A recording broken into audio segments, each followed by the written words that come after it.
Welcome to Nerds at Church, a podcast about nerdery and the Bible. This week we're continuing our Jesus Loafs You, aka Bread of Life, series. I'm Pastor Kay, and I use pronouns like she and her. And I'm Pastor Emily, and my pronouns are they, them, theirs. And I'm Liz, and my pronouns are she, her, hers. And I'm John, and my pronouns are he, him, his. Today we continue our Jesus Loafs You series with our Eat Me, Jesus episode. In this episode, we'll discuss the 12th Sunday after Pentecost, also known as Lectionary 20 or Proper 15, which this year falls on August 15th.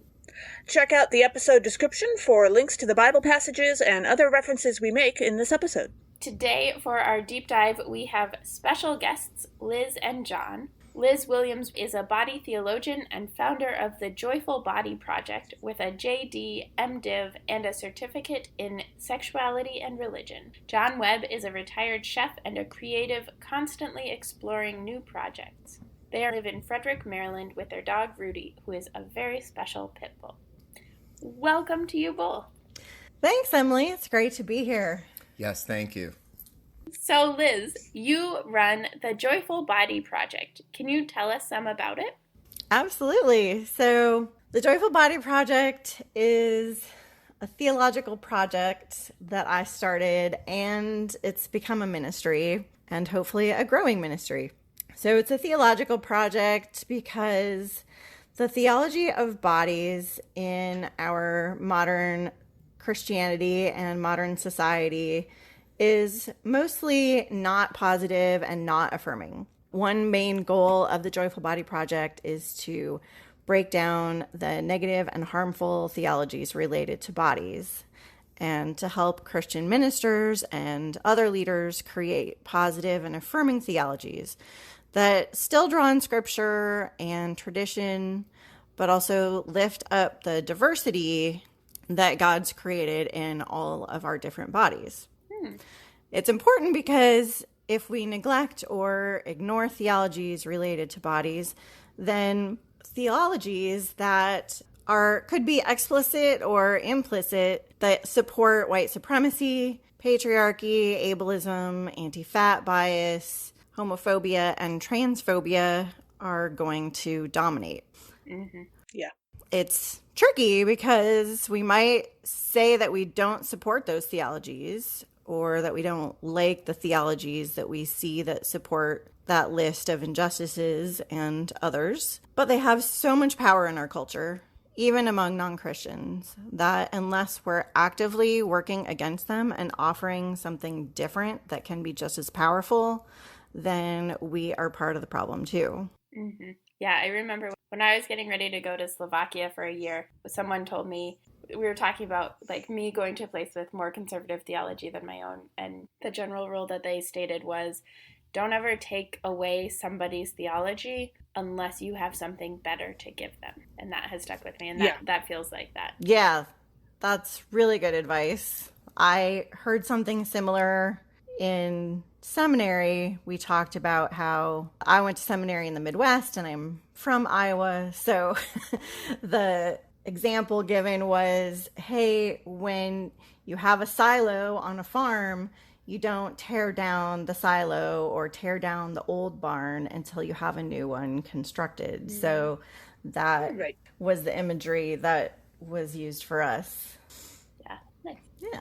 So I'll just also say that, just building a different theology is great, but if all you do is just think about it and talk about it among people who want to think about it, it doesn't help very much. So that's where the ministry part of the Joyful Body Project comes in. So it's my contribution to helping to build a body of Christ that is actually resourced to work for justice and liberation in the world. So to have better theology and liberative theology that actually is going to be used like on the ground and as a grounding for work in the community. And we do all of that work as bodied selves. Mm-hmm. Yeah, that's awesome. That sounds really cool. Yeah. John, you are a now retired chef, and we are in the midst of our Jesus Loafs You series, with today's episode being called Eat Me, Jesus.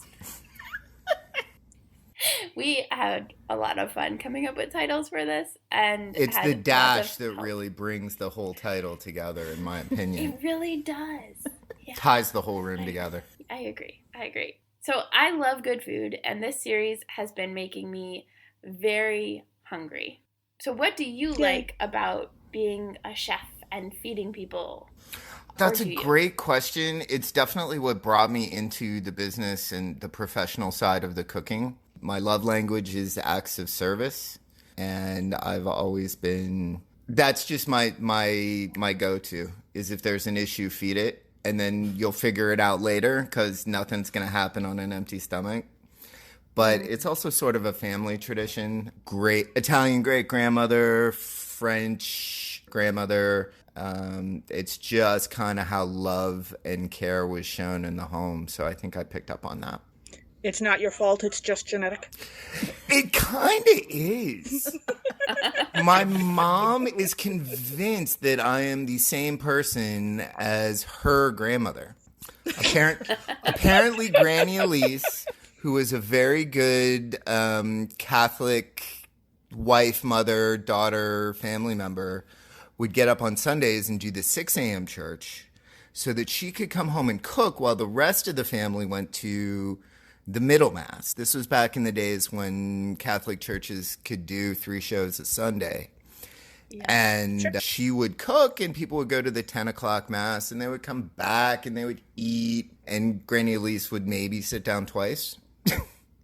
Right. Maybe twice. But my mother figured out that the trick is whenever she roasted a bird, she would cut it in the kitchen and send out prepped stuff and pick the bones herself in the kitchen.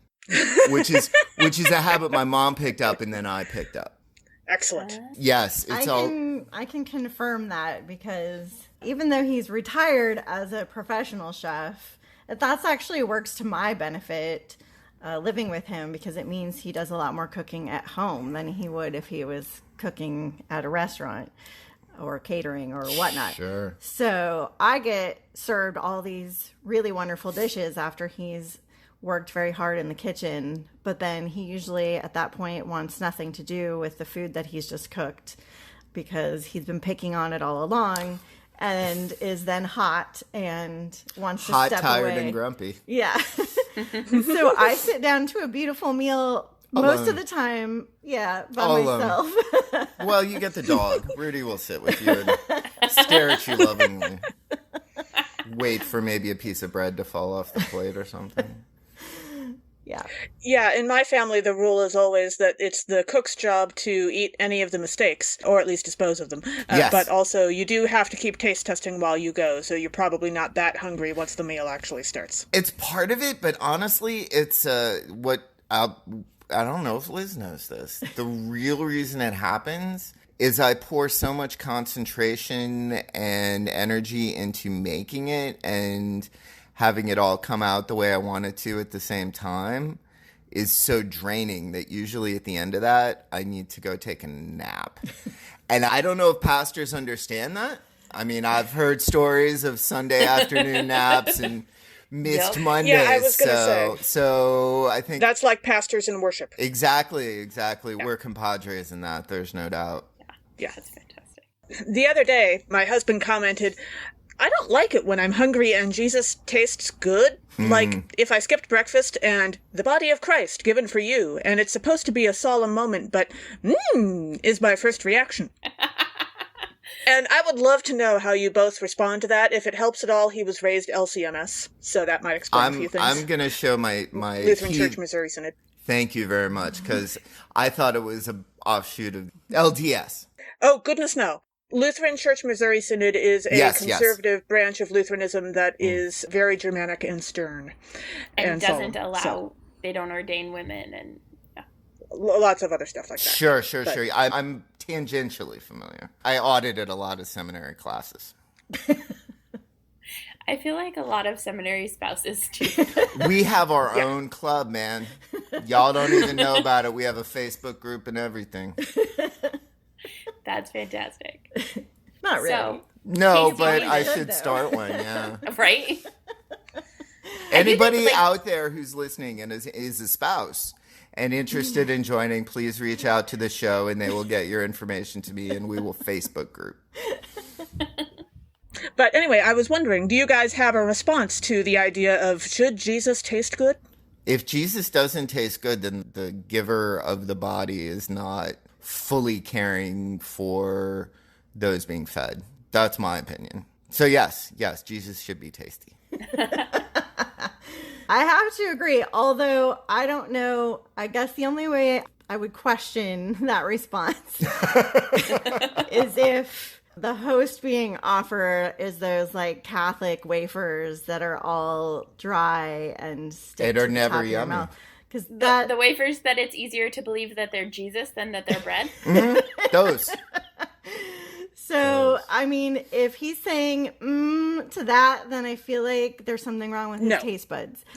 But No, I don't think so.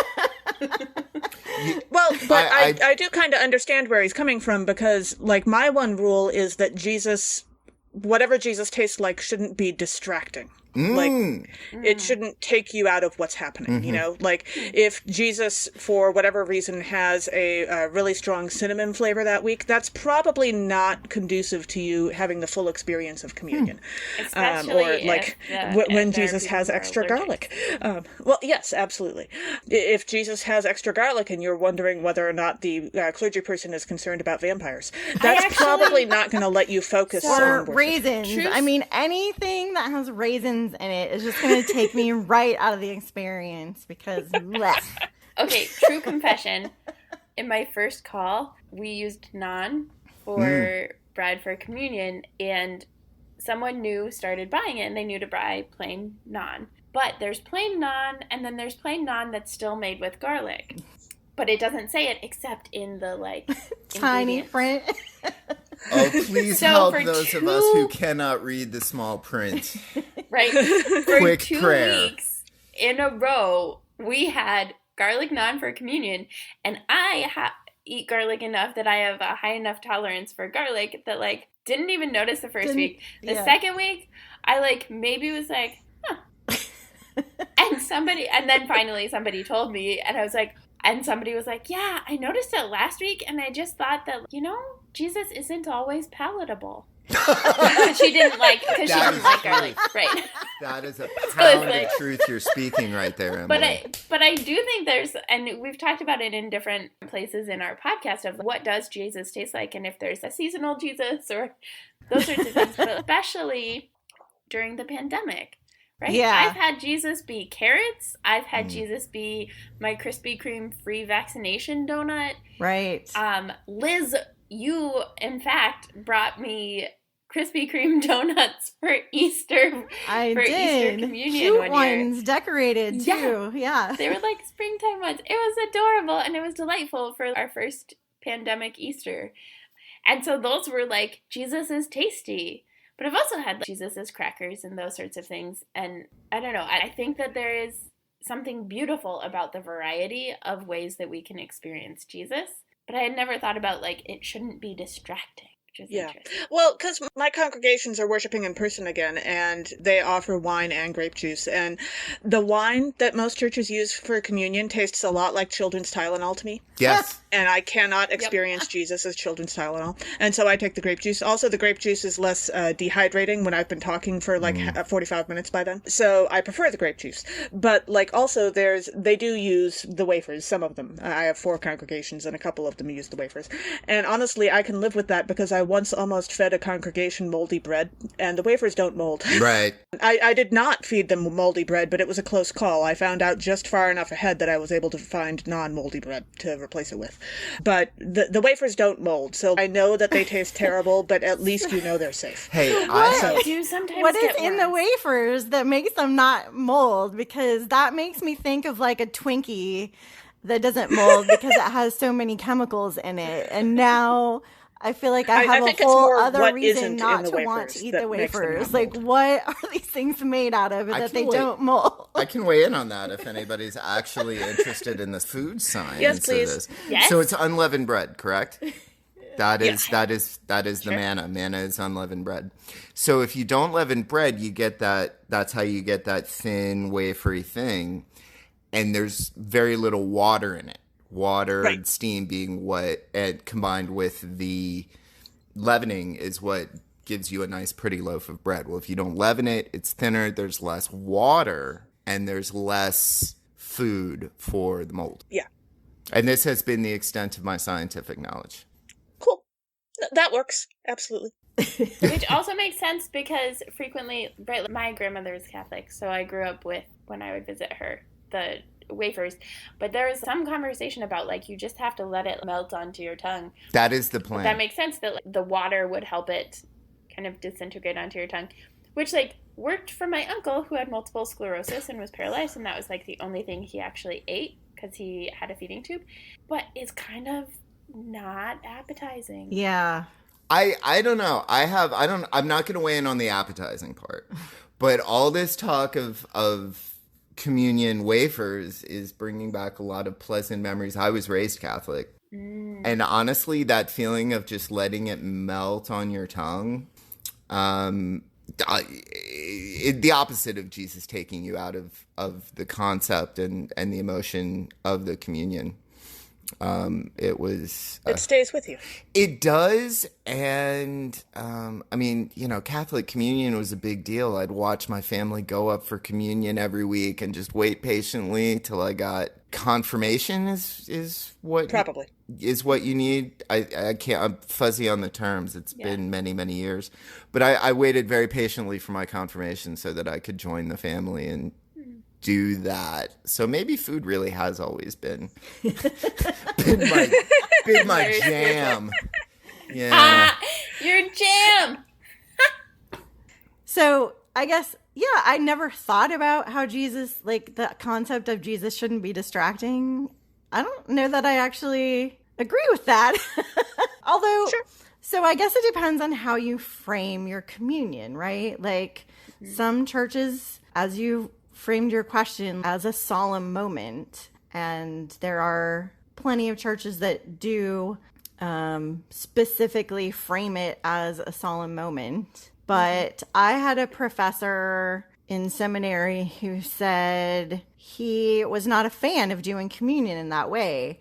And he felt like it led to a lot of people feeling like they needed to come to communion like as a worm, that they were undeserving and worms that were coming to get the Jesus in order to not be worms anymore.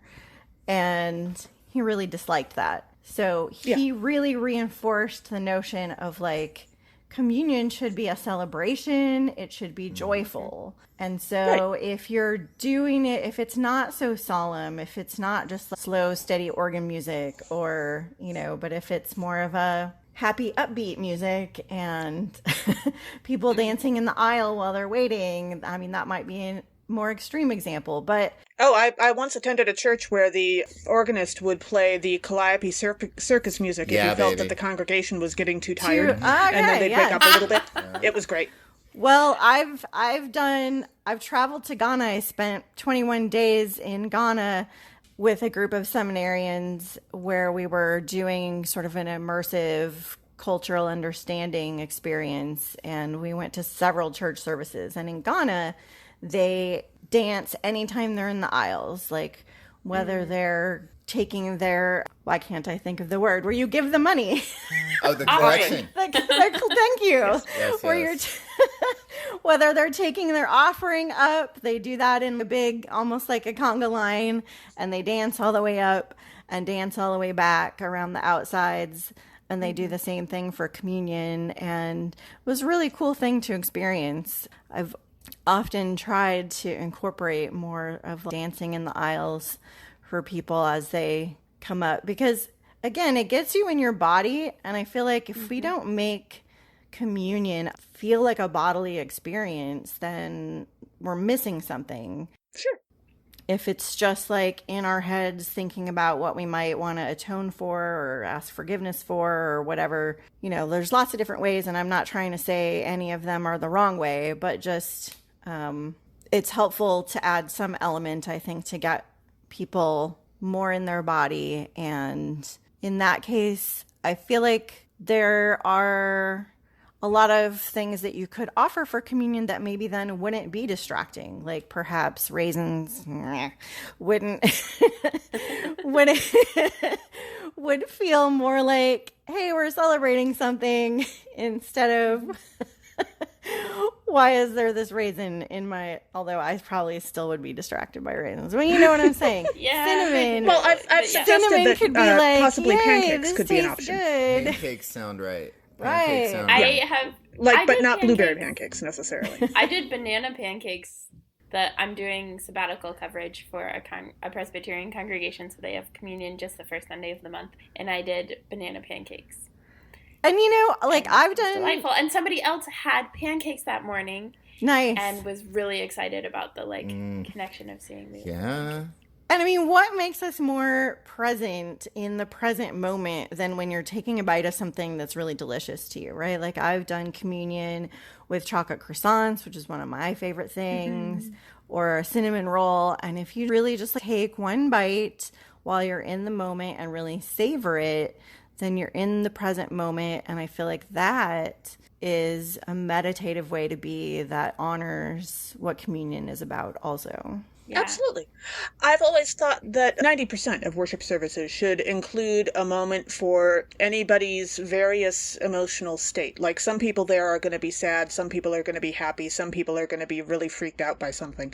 There should be a moment in the worship service for all of those. And I think that can extend to receiving communion. We're all going to receive communion that Sunday a little differently, and that's fine. But when I say don't have whatever communion, like the element is, distract you, don't hand somebody a piece of bread and tell them that it's a regular piece of white bread, and then it turns out to actually be stuffed with jam or something. Sure. Because it shouldn't be unexpected. Like a jelly donut that you don't know is a jelly donut. All of a sudden, the jelly It's like squirting. shoots out on you. I had a friend attend a church service once, and he received the shot glass of wine, and he looked at it and he said to himself, "This is not red, this is amber." And then he drank it, and it was definitely bourbon. Yes. Now, see, where is this church and how do I find it? That Right? It's in Chicago, and that was an accident, is my understanding. Oh, But sure. somebody misunderstood their instruction.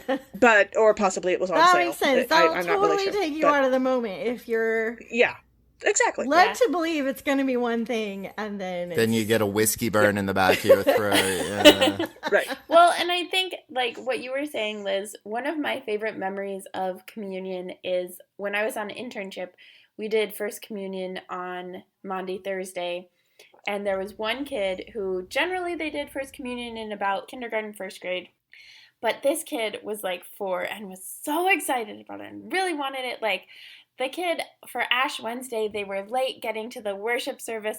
And so he missed out on the crosses. And so afterwards came over and was like, I just want a cross on my forehead. Right. So we got to do that afterwards.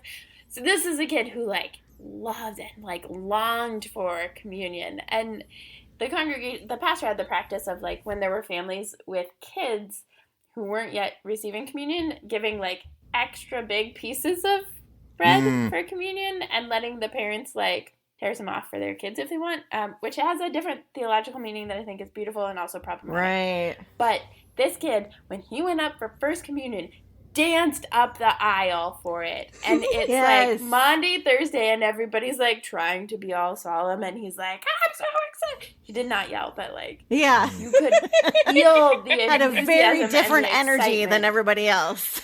Yeah, Yes. and I love that part. I love that for the reasons that you were talking about, Liz, that I think it is part of connecting us to each other and to God. And I love that about the doing it now during the pandemic, because then it also pulls communion. Not only do we get pulled into communion, but communion now is being pulled into our dinner tables, our coffee tables, our kitchen tables. And all of a sudden, the pancake that we had for communion, well, we have other pancakes that we're having for breakfast that day or the next day. And all of a sudden, there's a new awareness of the possibility of God's presence in those conversations, which is beautiful. Yes, definitely. Yeah. So when Emily started telling me about your work, John and Liz, it instantly reminded me of this story I read from Tumblr a while back, which we will link to in the episode description, and I will mention has elements that are probably teenage appropriate, but is definitely, mostly an all-ages story. And it's about a passion play that happened in 1969 in California that involved a life-size crucified Jesus made out of bread that had red jam stuffed in the middle as their crucified Jesus. And then there was a guy playing Longinus who stabbed it in the side with a spear, and of course the red jam came out, right? Yeah. And that was part of the passion play. And the unfortunate side effect was that everything was a little too fresh out of the oven, and so the jam was actually still hot, still and that oozing. was not yeah. really, it kind of freaked everybody out. And then afterwards they had everyone come forward, like the priest blessed the crucified Jesus as the communion, and then everyone came forward and ate as the communion. And that kind of turned into not, actually a full-on riot, but it was definitely a lot more emotional than those Catholics were used to getting. Yeah, so it's quite a story. This was California. But I'm wondering if this sounds like something that either of you would be interested in trying, because really you sound perfect to pull this kind of thing off. There is certainly a long culinary tradition of doing things like this, especially... Really? Yeah. Oh, especially in the French tradition. I won't go off on my history lesson, but basically kings and queens wanted to show off their power through soft means, and food was a really big one. And French pastry chefs got famous because of throwing little surprises like this in. Now, as far as jelly Jesus, I'm down for it. I'm not your guy. I can't bake. I've been told that by 40, 50, 60 professional cooks that I should stay away from the bake shop, and that's cool. But if I could do it savory, if I could do like a Jesus turducken, I'm down. What about a cheesy Jesus? Cheesy Jesus, absolutely. Why can Jesus not be cheesy? I'm here for this. Yes! Do we know if Jesus was lactose intolerant? He was Jewish. Chances are good. I'm lactose intolerant, so I just object to a Jesus that will, make me uncomfortable later. No, That's yes. understandable, yeah. Yes. Yes, but like a chicken Jesus. I think a chicken Jesus is totally an option. I'm a vegetarian, so Probably, I'm going to object to the chicken Jesus. Yes, no, that's fair. But I'm Also, here like, for the ham cheesy would Jesus. definitely be inappropriate. Ham is not an option. I would just like to point out that this brings whole new meaning to all of the jokes and times when people say that Jesus is a hunk. Yeah. There's art that portrays Jesus as really buff, but Jesus is a hunk. Yes. Of bread. Of bread. Which Yes. shout out to Katie Schwind-Williams, one of our listeners, for that one. Excellent. So this story, I have to admit, especially as you were summarizing it, first the imagery for me is like Monty Python-ish, like the spurting. That was definitely not actually part of the plan. Yeah, Yes, that's where my brain went, and goodness, I'm sure that's not what they intended, but it sounds like something dramatic definitely happened. I mean, we've already established, I think, that anything that's pastry-like is great for me for communion, so I'm down for, a baguette with Jesus. Spaghetti squash Jesus. Yes. Vegetarian friendly. Yeah, oh, absolutely. Absolutely. Do I want to try to reenact this passion play? No, I don't think so. I would, however, just I want everybody who gets the link to go to this Tumblr. It's amazing. It's a great read. And it's from what I'm picking up, it's that their communion bread was moldy. And it was a church secretary who hopped in and created Jelly Jesus. And they eventually got to Jelly Jesus. There was a sidetrack partway through where she did Mexican wedding cookies for communion instead. Yes. But then the week that the visiting bishop happened to be there, she had put rainbow sprinkles on the cookies, and he was not down for that. No. And then as a rebellion from getting chatted from the bishop and told not to do that again, that was where the whole passion play thing came from. This I'm here for. This is my kind of activism. And shout out to the church secretaries who...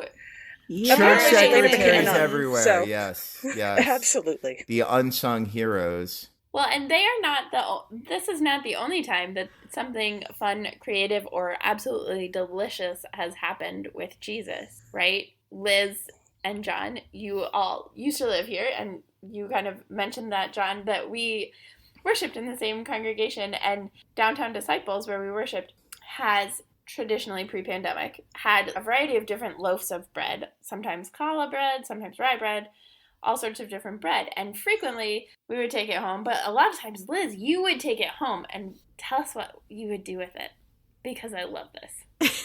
Yeah, so I always, if there were people who wanted it, I would, defer to other people to take it home with them, the leftover communion bread. But if nobody claimed it, then I always knew that John could use it for his famous... Yes, bread pudding is a family. It's a family thing. And so here's the story. We called it Jesus bread, and the bread was always like Emily or Debbie, whoever was celebrating, obviously got really into the tearing apart of the loaf.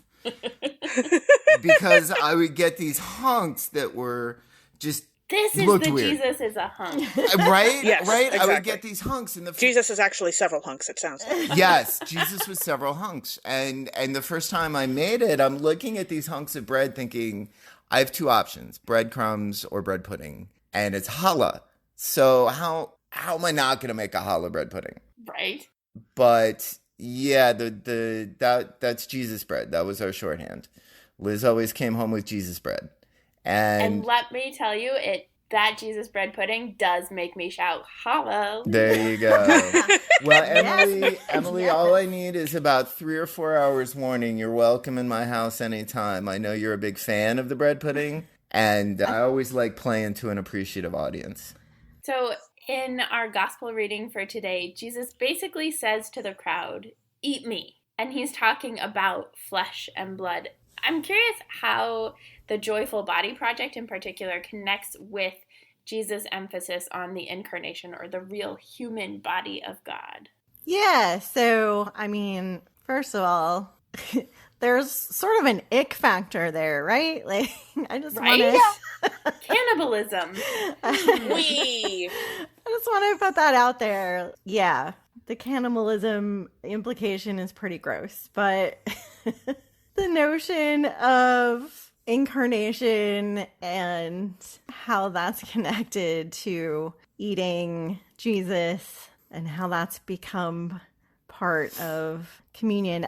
We've already talked a lot about the communion. So basically, I'll talk about some of my thoughts on incarnation, which are many, but I truly believe that as Christians, we don't talk about incarnation nearly enough. And also we pretty much ignore what it means for us and our bodies when we do talk about it, which I find really ironic because we make such a big deal about Christmas as a holiday, but we rarely reflect on the actual theological implications of incarnation, which is what that holiday is celebrating. We talk about resurrection so much. I think we may have actually talked it to death. And that takes work. So the key question for me around incarnation isn't about whether Jesus was a human body for God, or a way to allow God to walk among us like a human. Although I think that's really interesting to think about. And I recently binge watched the whole show of Lucifer, and I don't know if either of you have seen that show, but I have not seen I've seen 1.5 seasons. Okay. And my husband loves it, but it took me a while. I watched a few episodes and I was like, is there more? Because I'm not quite, catching on to why it's so popular among so many of my friends. And then I gave it another chance and I did get into it. But I'll just, for anybody, including you, who has not watched the show, the final season, it is over. So if you decide to watch, you'll be able to watch all of it together. The final season has God as a physical character in the show. And he is played by Dennis Haysbert, who is a black man who you may know from as the president on the first 2 seasons of 24, or as the guy that does the insurance commercials. You're in good hands with Allstate. You're in good hands with Allstate. Oh, okay. Sure.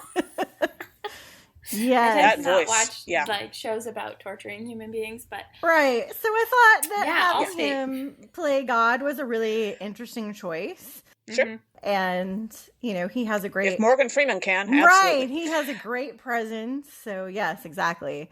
There is... Now, this might be a slight spoiler, but not really. That there is an episode in that final season where he decides to set aside his God powers just to experience what it's like to be human for a day. So I thought that was really an interesting implication that God could just at any time just choose to be human in the world. Particularly in the universe of Lucifer, there is no Jesus character. So that was a little odd, but I can see how they maybe wanted to steer clear of that as a Pandora's box. Yeah, that could have gotten awkward. yeah. Yeah, so that was interesting, and it was interesting how they played it. And of course, there's a lot of levity in this show, so they didn't overthink it or try to overplay it from a theological perspective. But anyway, this notion that God becomes incarnate in order to become closer to us and to God's creation, I think says more about who we think God is and how God relates to us. And so I think of it less as an incarnation issue and more as like a literal theological issue, like how we actually think of and speak of God. So to me, the key question about incarnation is, are bodies of theological importance? There's a lot of theology, Christology done around whether Jesus is a special form of incarnation.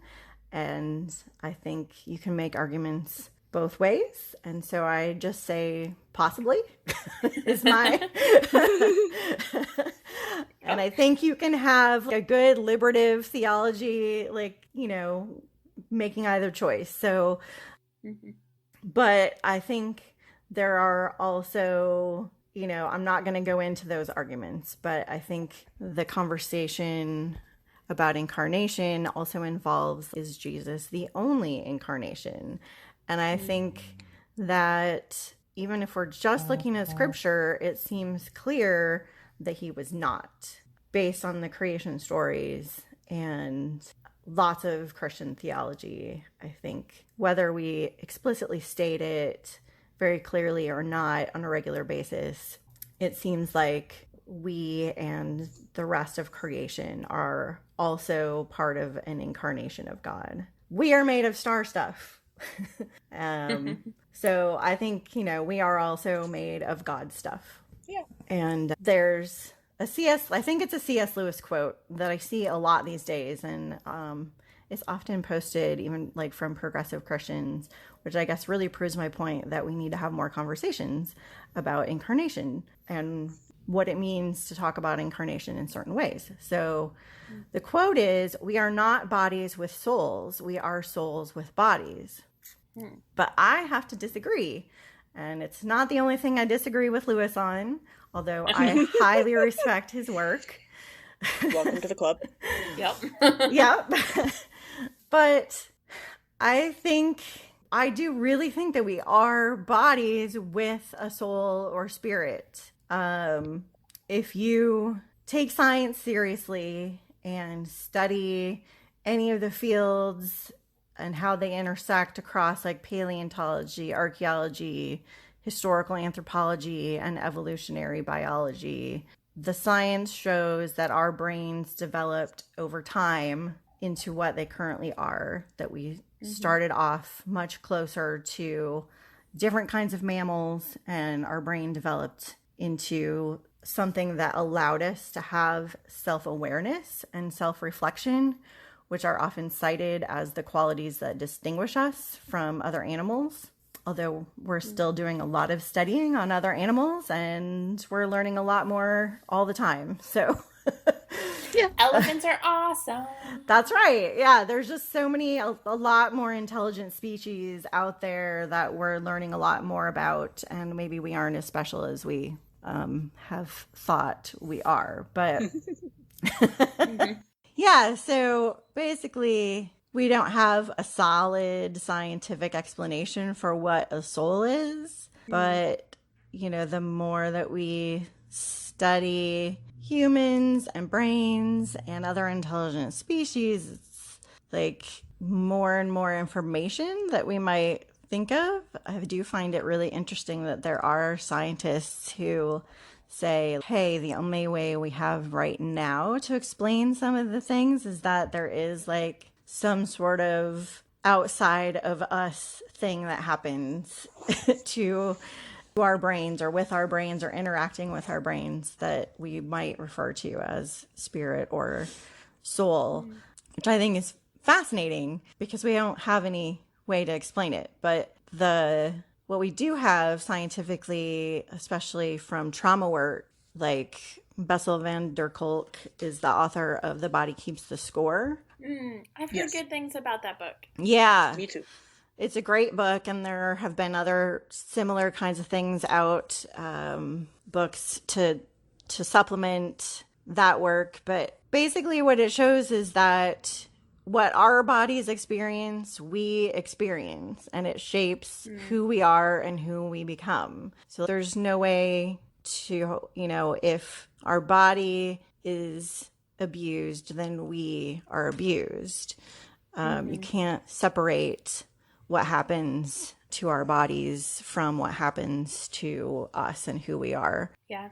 There's like maybe a core sense of self that we have throughout our lives, but it's not just like we're not like bobblehead brains that our body carries around the world. We're also not just like some sort of supernatural spiritual being that our body, shepherds around for experiences. Is possessed by. Yeah. So, yeah, this notion that we're somehow two separate entities, this like duality in theology is really frustrating. And it's throughout our whole Christian tradition, and it creates a lot of harm. And that's part of what we need to kind of deconstruct. Yeah.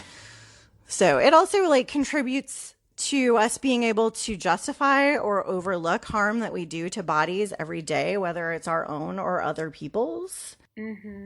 And it's how our capitalist system can keep literally like working on the backs of vulnerable people. Yeah, if your body's not important, then we don't have to treat it well. Exactly. We don't have to care for it. We don't have to provide safety for it. Right. Yeah. So and this is sometimes how theology can be problematic, where we say, oh, whatever happens to your body is something that happens out there, but then you come to church and we save your soul, and as long as your soul is saved, then everything is good. And that's an example of that kind of duality that is really problematic, because it really minimizes the harm that is done to and through our bodily experiences. Yeah. So, and another example of that, like we can do a lot of harm through diet culture, where we think that that's okay in the name of all kinds of things. And we won't go into all of that now, but well, yeah. So, just, if we look at the Gospels, there is no doubt that Jesus was concerned about the well-being of bodies, right? He healed them and fed them and raised them from death or near death. He touched bodies he wasn't supposed to touch. And he did all these things as a body, right? He didn't just appear to people as some mystical face like the wizard in The Wizard of Oz, right? Like, Yep. That would be really freaky. Especially after the resurrection, right? We get the encounters where he's like, okay, look, I'm eating fish.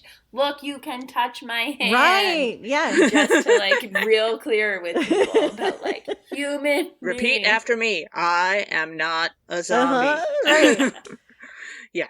So we have been asking our guests for recipes when they're on our podcast so that we can share them with our Patreon supporters, which also gives us a chance to shout out. You can become a patron at patreon.com/nerdsatchurch.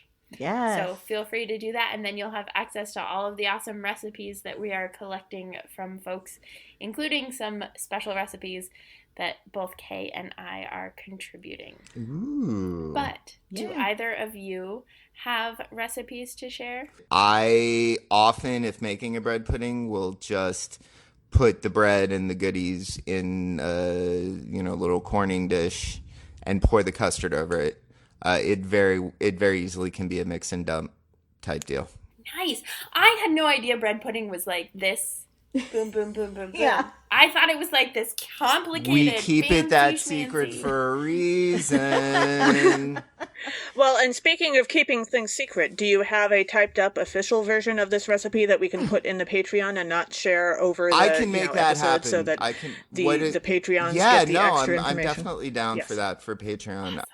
The recipes that I do have that I go back to are always Thanksgiving meal recipes and dishes. So Which one's your favorite? it's a lot of casserole type things. So my favorite is a corn casserole. Ooh. It's tasty. She hooked me on a thing Yeah. I didn't know existed, and now I can't get enough of it. That's awesome. Cool. Well, check out our Patreon. Become a patron at any level, and you can have access to these recipes all typed up and beautiful just for you. Our first reading for this episode is from Proverbs chapter 9, verses 1 through 6. Wisdom, personified as woman wisdom, offers her insight and understanding to those who lack it, in order to better understand God and a life of faith. So one of the themes with this passage is the idea from Field of Dreams that if you build it, they will come. Woman wisdom sets out the table, builds the house, sets the table, and invites everyone in. So doing the thing even when you don't know all of the why or you aren't certain of the who that is going to show up. But if you build it, they will come. And hopefully we do show up for Wisdom's table. That's faith, right? I would hope so. Yeah. I also love that reference because I once did a sermon in Iowa where I said, "Is this heaven?" And then had them respond, Yeah. "No, it's Iowa." There you go. And they really enjoyed that. I don't remember There's why or nothing like what the Iowans scripture love reference more was. than but- referencing Iowa correctly. You gotta be right about it. The West Wing apparently did not do such a good job in Iowa, and a certain spouse of mine was not pleased. It wasn't so much the West Wing. No, it was the Good Wife. Oh, it was The Good Wife. The I Good apologize. Wife. It was a Okay, I different was show. like, the West Wing is pretty well No, researched. the Good Wife Okay. botched Yeah, it they did okay. pretty badly. Yeah. Yikes. Yes. I was so mad at that show after that episode. I almost couldn't watch after that, but Wow. Yeah. Yeah, I had to hold my Des Moines jokes for like 10, 15 days after she saw that. That was before you lived in Des Moines. I still had Des Moines jokes before I lived in Des Moines. I know. I'm saying I know. Yeah, it's that's true. harder to make the easy Des Moines jokes after you've actually lived there. That's true. But That's true. the more challenging Des Moines jokes after you've lived there aren't really that funny. Once you've lived No. there. No. Yeah, I was like thinking about that. I was like, I don't have any jokes about Iowa right now. It's all too No, sad. it's just No. yeah. No. I don't blame you. Yeah. Anyway, So when we reach verse 3 in this passage, we read, "She has sent out her serving girls, she calls from the highest places in the town." And this makes Wisdom sound like the cool urban fantasy heroine, which I am absolutely up for, I have to say. I was reminded reading this verse how in the TV show Dark Angel, or really anything else that was made in the 90s with sort of a dark nighttime speculative fiction twist, there would, if there was a female lead, there would be a scene at the end of almost every episode where she was looking down on the city from a high perch at night. Oh, like, yes. that was just a constant set piece. Right. Gargoyles did that with the reporter character too. Of course, she had an extra excuse for having a perch high up, what with the gargoyles and all. But there were a bunch of shows like that. And so I think Wisdom needs to have a nice leather jacket and some butt-kicking boots for this verse. And it can be a fake leather jacket if you want. Wisdom sounds like an incredible lesbian to me. Wisdom needs a TV show. I hear you, yeah. Emily, and I'm down for that, but I'm a little jealous if wisdom is a lesbian. As a straight Think you're cis guy, supposed to be? as a straight cis guy, like I don't have a shot with wisdom. That bums me out, man. That really does. Having known some straight cis guys, that might be true. Yeah. Oh no, it makes sense. It tracks. Definitely explains a lot. tracks, but it makes me sad. Like, I'm married to one, but still. Yeah, I understand. We do what we can. We do what we can. I feel like, yeah, like wisdom. Oh, I'm trying to think. So I'm down with this like leather jacket and boots and sort of a biker style wisdom. But I'm also trying to think, I know it's just not coming to my brain. Like wisdom also as this sort of really unique, sort of funky, witchy host. Like a host of... Like in Practical Magic. Yeah. There you go. Almost. By the time this episode comes out, I should have actually watched the whole movie. Right? There we go. Or what's that movie? Well, there's so many movies about feasts, but is it Babette's Feast? Babette's Feast. Babette's Is a classic. Feast. It is a classic. I don't know that one. Oh, Or I also think of Chocolat. Chocolat is great. Babette's Feast is French New Wave cinema. I'm blanking on the director right now. It might be Godard, but it's a great example of what the French were doing at the time in cinema. And it was, French New Wave was I'll use a religious example. It's Old Testament, New Testament. The French New Wave was all about this is what film used to be, and this is what we're going to make it. So on top of the food, it's a pretty cool film history. In verse 5, wisdom says, "Come, eat of my bread and drink of the wine I have mixed." And it reminded me of the witch in Hansel and Gretel, who the whole house is just tasty and delightful and come in. And then I'm going to trap you and put you in a cage and then eat you. But, sometimes Woman wisdom probably isn't going to do that.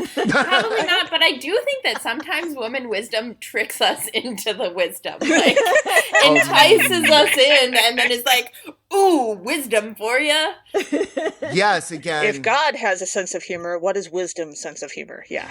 Exactly. Wisdom's sense of humor is wicked. yeah. I guarantee it. And also just my last observance as the cis straight guy. Yeah, Emily, womanly wisdom will just drop something on you and make you figure it out. It's one of her favorite things. Yep. Yeah, for sure. Yeah. So, John, before you go, any other thoughts on life, the universe, and everything? I have plenty of thoughts about life, the universe, and everything. I'll sum it up with this. I love that wisdom is a woman in this proverb.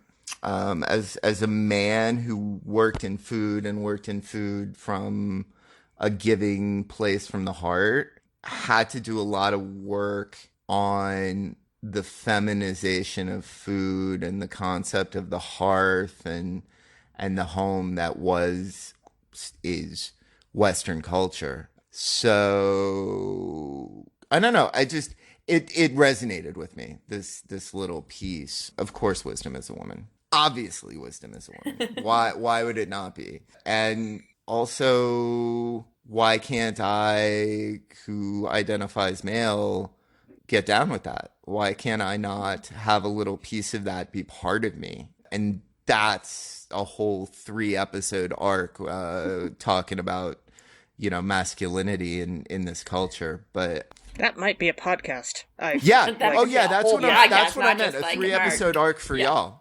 Yeah, have fun with it. I'll come back. I'll come back. This is so much fun. Yeah. But anyway, that was sort of my reflection off of that. Life, the universe, and everything. Life is best lived embraced and not in fear. The universe is all of us. We are stardust. We are gold. And everything is everything. My thoughts on everything is that, crazy as it is, everything is going to be okay for those of us who are in community and caring for community and surviving together as a community. And I think if we can all hold on to that going forward, looking at what we're looking at with this variant and all of that. So that's me. That's me in a nutshell. I want to thank you both for having me on. Thank you for inviting me. Thank you for joining us. I want to thank Liz for allowing me to share a mic and some headphones with her. It's a great journey. Our second reading for this episode is from Ephesians chapter 5, verses 15 through 20. The author instructs us to avoid drunkenness and debauchery, but instead to sing thanksgiving to God. So one of the themes in this passage is kind of thinking about the different axes from D&D. It just reminded me of that, of like, what is your Dungeons and Dragons alignment? Where do you fit in the good, neutral, evil, and also in the lawful, neutral, chaotic? That actually can also change depending on your context. I had a friend who was doing a D&D campaign, and the whole group started out good, but the world was so evil that unbeknownst to them, their alignment had accidentally shifted towards evil, so that by the time they got to this one place where they had to have a neutral or good character do this thing, there was only one left, and it was a rogue. It was my friend, actually, and it was a rogue, and so they had already seen somebody get zapped, and then somebody else, and so they were like, so, do you do this thing? And he was like, hell no, I'm out of here, because he was a rogue, so he's not into it. So it was just really funny, but it is the progression and the ways that we are transformed by our surroundings, even as we try to transform. When we reach verse 16, we read, making the most of the time because the days are evil. Okay, so I have to admit, and I don't remember really when I first read this passage whether I was sleep-deprived at the time, but I've got to tell you, it took a good 3 times of reading this before realizing that it's not that the author is a night owl who hates daylight. It's just that the days, are about the time, the era is evil. It's not about daytime itself being evil or sunshine being evil. Mm-hmm. And it's not like they're Fae in the October Day universe by Seanan McGuire, where dawn actually hurts to be outside for them because they're so steeped in magic, and so they try to sleep through it inside whenever possible. And by the way, if you have been a fan of that series, it's up for a Best Series Hugo Award this year, so if you can vote, please do. I have to admit that I also had to read it a couple of times to figure out, like, what are they trying to say here? Because I'm like, surely they're not trying to say, that the daylight is bad, right? I mean, I've had days like that. I understand. Sure, sometimes when I have migraines, I'm just like, oh, you just evil day star, go away. But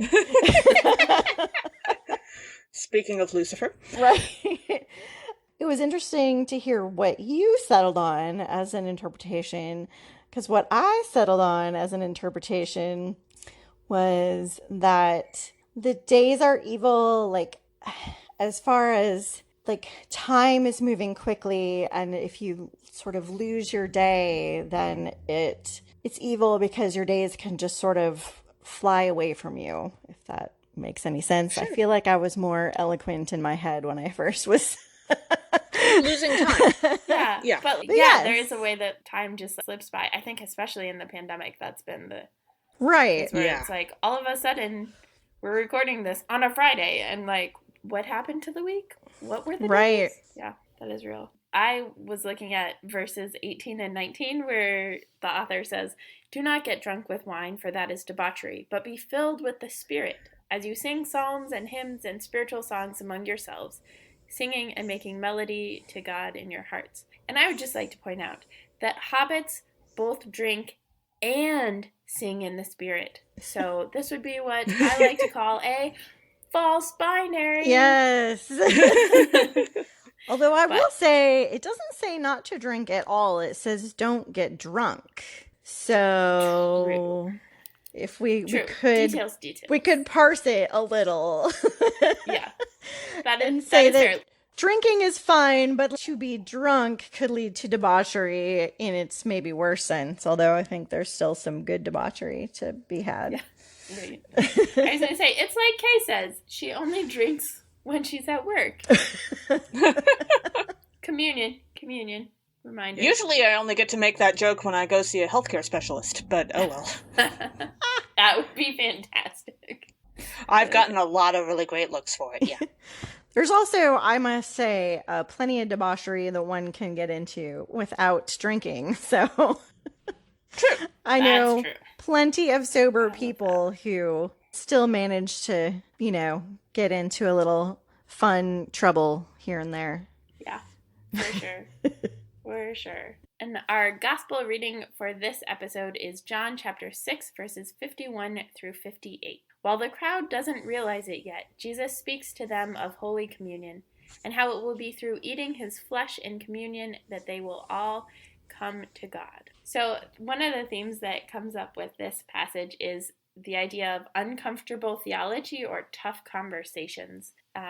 This actually is a point of departure for a lot of Jesus followers where they're like, nope, I can't do this, I'm out. But it reminded me of The Giver or like Pleasantville, where there is something about the town, the community, right, that everything is in black and white. And for Pleasantville, it's until the tough conversations start happening, until the uncomfortable conversations start happening about all sorts of different things. Right. And like they're questioning the status quo and starting to think for themselves. Yep. And yeah. And then in The Giver, it's this when they start to experience the really great things and the really awful things, and that's what brings color into the community. And so thinking about this as this point where Jesus says something that's really uncomfortable for folks, and a lot of them just peace out and others stay to wrestle with it and to figure out what it is. Yeah, I love both that movie and that book. They're really good. Mm-hmm. I'm not familiar with The Giver yet, but Pleasantville I watched pretty recently, actually. So what you're saying there makes a lot of sense. Like, I'm really attaching to the new insights. I mean, it's funny how you can see a movie multiple times, but especially if you wait a little bit of time in between watching, it will click, something new will click the next time around. Yep. Yeah. I love that about movies and books. Yeah. And sometimes you see... And the Bible's especially good at it. Right? Like, sometimes the first time you see a movie, you're just there to have a movie experience, right? Like, you're not... It's pretty, and it's in front of you, and that's about it. It's just entertainment, and it's just, it's just washing over you, and you're not overanalyzing it. But then you can go back to the same piece of art and experience it different ways later. Pleasantville definitely lends itself well to that. Loki, the TV show that just came out, I had to rewatch the first couple episodes because I was like, it was just so confusing, and I was trying to get a handle on who had which powers and how they were working. And so I had to rewatch it. And then I was like, oh, okay, now I get it. But I find that the Marvel Universe in general is kind of that way for me. I lose track of all the pieces that are the threads and Yeah. Well, and now that so much of it is available by streaming, it's in their best interest to have you watch it more than once. So, yeah. True. When we reach verse 53, we read, "So Jesus said to them, 'Very truly I tell you, unless you eat the flesh of the Son of Man and drink his blood, you have no life in you.'" Yeah, Jesus, this sounds like vampirism mixed with cannibalism. Yeah. This is where a lot of those people nope out, and I get it. Jesus is not actually making this all that easy. He offered some lead up, but he's not sugarcoating it. And everybody's going to freak out on you next week. So it also reminded me of a video game that came out a couple years ago called Vampire, which I actually have not played myself, but I watched a Let's Play on YouTube because I do a lot of that. And it's cheaper in the long run. And it was about a good man who's a doctor in the 1800s, and he gets turned into a vampire. And there is a plague that is going through London, which he is trying to stop, and that is actually the reason why he doesn't allow himself to die after he gets turned into a vampire, because he can still help people, and he just wants to stop the plague. I was thinking about that and how there was a shortage of doctors and how he could actually help and all that. And it led me to this thought of, okay, so we've discussed the thought of Jesus being a vampire before, I think. Shout out to our plot Horror twist. Nerds at Church crossover episode. Yeah. Yes. Plot twist, what if it's not Jesus who's the vampire? What if it's the disciples who are vampires? Because they're the ones who have to eat Jesus, right? Mm-hmm. And drink his blood. And what if they went with it because they are literally following Jesus? And can you give up the call to Jesus' ministry just because of a little thing like becoming undead? That's fantastic. And completely independently, Kay, both of us, because I was looking at verse 54 where Jesus says, "Those who eat my flesh and drink my blood have everlasting life, and I will raise them up on the last day." And that's what made me think of Jesus' followers as vampires. And so I find it fascinating that we actually did different verses and the same topic this time. And the same thought, which is like very, very rare for us. And I suppose that might be an extra reason to not have garlic-flavored communion bread. I mean, I guess. It might It might cancel out the important the Jesus card. There might be a lot of people who can't take it. You know, Right. I'm just saying. Yeah, that's true. That's true. Slightly allergic. Oh my gosh. That's fair. Well, I didn't have any particular like nerdy or geeky reference points to this. I mean, the vampirism makes a lot of sense as far as what would come to mind reading this. But, every time I read these last couple of verses or anything similar to that, it always just makes me, I just know that's what people are going to latch onto her trying to say only through Jesus. And so uncomfortable with that. Yeah. The way we don't get to tell Jesus what is Jesus and what isn't Jesus. You know, that's the part I keep going back to. Yeah, I also always like my kind of response to that is also that space in, particularly because it's in the Gospel of John, where Jesus then also says, "I have sheep in other pastures," and that understanding that like breaks that, like all of our attempts to be like exclusive and insulatory, and then Jesus is like, "Oh no, there are other sheep too." Don't right. worry. Yes. You're not Thank the you only for ones." bringing that. Way to think that. Exactly. Like Yes, exactly. You have to put it in context, like with the rest of the literature in the book in order to, and that's helpful. Thank you for bringing that in. Yeah, like one day we are going to meet the people of Alderaan 7 or something, and it's going to turn out that they're Christians because Jesus went there too, and suddenly that will make so much more sense.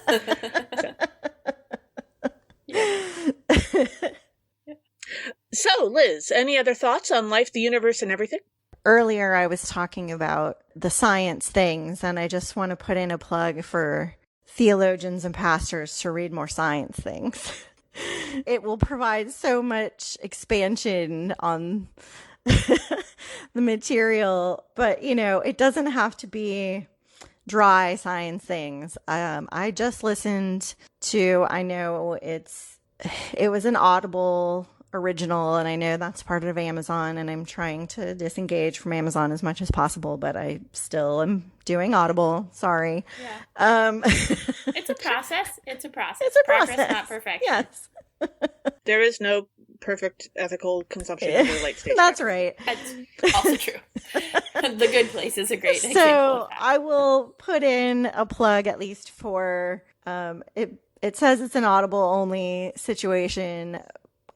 There might be similar content somewhere else, but this particular thing I listened to was the grown-up guide to dinosaurs, and it was so fun.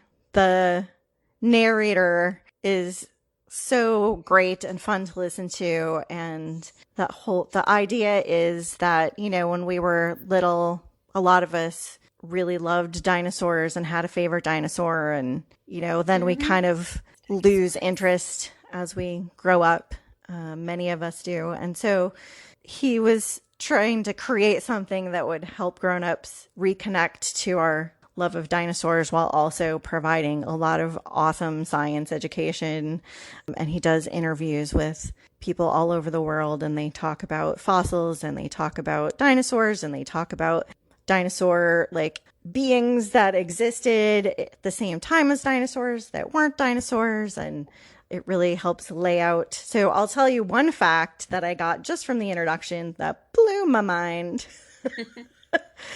The Stegosaurus. That was my favorite as a kid, except Nice. when I found out it had the smallest brain, and I was like, meh, not interested. Well, it was an early dinosaur. So the Stegosaurus was already extinct for millions of years before the Tyrannosaurus Rex even existed. Whoa! Wow. And in fact, if that isn't enough, the Tyrannosaurus Rex is closer in time to us than to the Stegosaurus. Wow. Yeah. Mind blown. Did you also know that the Tyrannosaurus Rex, their jaws, could take a 500-pound bite? Wow. Oh my gosh. Learned that from a birthday card the other day. Yeah. So That's fascinating. find fun ways to get more science in your life. Take your meds. Be kind to yourself and compassionate with yourself. And, hey, if you found anything that I had to say interesting, then feel free to wander over to the Facebook page for the Joyful Body Project. And I will do my best to put some more content in there for everybody and we'll link to enjoy. And hey, if you go to the Facebook page, please don't leave without liking something. I get notifications that I have visitors all the time, and then people don't like things, and I'm like, but how am I supposed to know? How do I know what you like? Yeah, exactly. Yeah. We'll link to those in the episode description too, and send a shout out your way on social media so that folks can connect that way. But yeah, also, if you want, we actually have a couple episodes that are science-related deep dives. So both our Christmas, was there Christmas 1 last year, Kay? Yes, Christmas 1 and Ascension. Christmas 1 and Ascension, we both have science deep dives.